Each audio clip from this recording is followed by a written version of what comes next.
Делчевската населба Пролет добива ново лице. Отпочнати се повеќе инфраструктурни проекти за подобрување на условите за живот на граѓаните.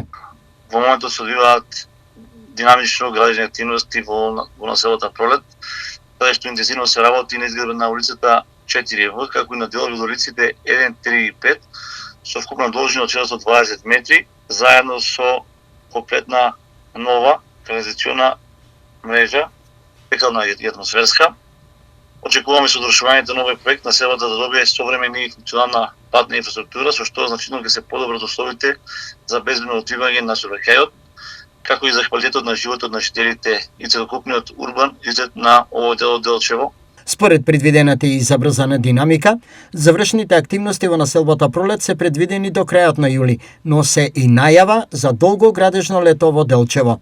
Нека да очекуваме до крајот на месец јули сите моментално отпочнати проекти, како во централното градско подрачје, така во населбата Стара Седник и во населбата Пролет да бидат комплетно реализирани. Секако тука морам да нагласам дека веќе имаме активен тендер за општ тендер со кој што се предвидени изградба на неколку улици во општина Делчево преку буџетот на самата општина, така да не очекува доста активно градежно лето, од кое што се очекува до крајот на лето да биде значително подобрена и патната инфраструктура на територијата на целата општина Делчево.